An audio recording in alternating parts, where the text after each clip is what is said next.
One of the most difficult aspects of Jewish history to understand is destruction and exile. The Jewish people was freed from slavery in Egypt. They came to the land of Canaan, and there they lived for hundreds of years. They built a mighty monarchy. In fact, it split it into two kingdoms. There was the Beit HaMikdash, there was the temple, and suddenly destruction, exile. The 10 tribes were exiled first by Assyria, and later the tribe of Judah and Benjamin and the Levites were exiled to Babylon. And there they were, suffering in exile, away from their beloved land of Israel. And some 70 years later, they returned with the prophet Ezra.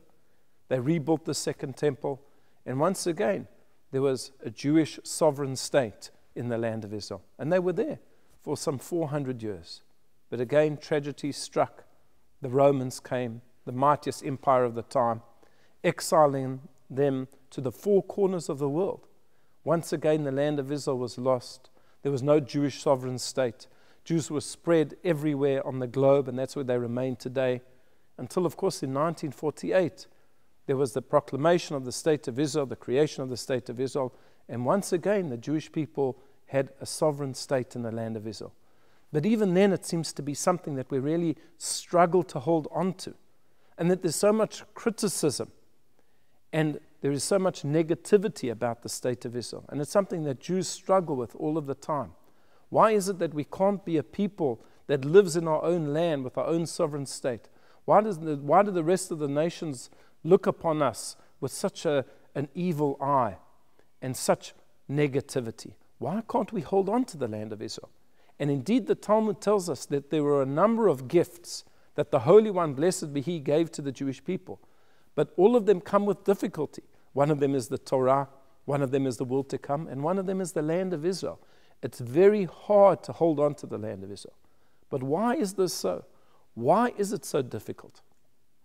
And I believe the answer is at the end of this week's Parsha, Parshat Acharei Mot, where the Torah tells us about the different immoral practices that used to be practiced in the land of Egypt and in the land of Canaan. And Hashem says to Moshe to communicate to the Jewish people, I'm going to bring you into the land of Canaan. You cannot behave in the way of all of these nations, to act promiscuously, to worship idolatry. And if you do that, says the Torah, V'lo taki etchem haaretz. If you behave properly, then the world will not, the country will not vomit you out as it vomited out the previous inhabitants. It's a very, very harsh expression. The land will not vomit you out. And what does that mean? And Rashi gives us a parable. He says that you had a prince, and this prince was brought up in the palace. That's where he was for most of his life, as a toddler, as a little child, as a teenager. And while he was in the palace, he always dressed in the most regal garments. He was always given the finest food that suited his palate. And then he came of age, and his father said to him, young man, my son, the prince, you can now leave the palace, go out, enjoy yourself for a week or two, and then come back. See what the rest of the world is like.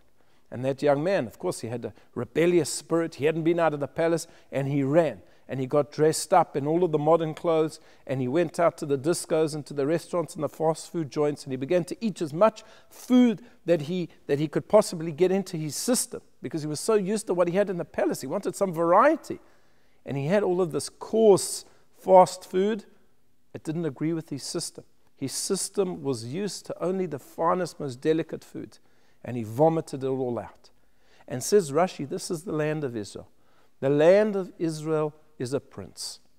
The land of Israel is royalty. It is used to refined behavior, proper behavior, ethical behavior, upright behavior.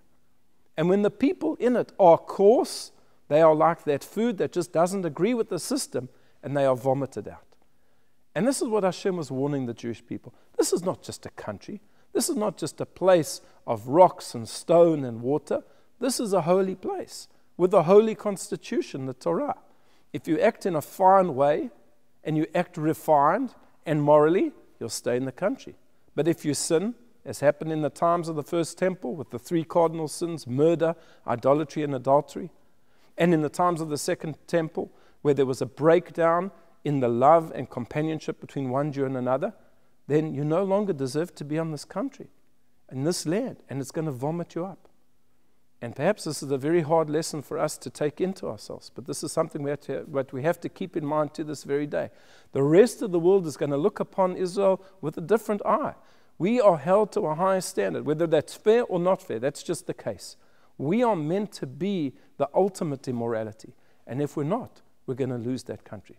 So please God, we should gird our loins, we should strengthen ourselves and make sure that Israel serves as an example to the rest of the world. I wish you a Shabbat Shalom.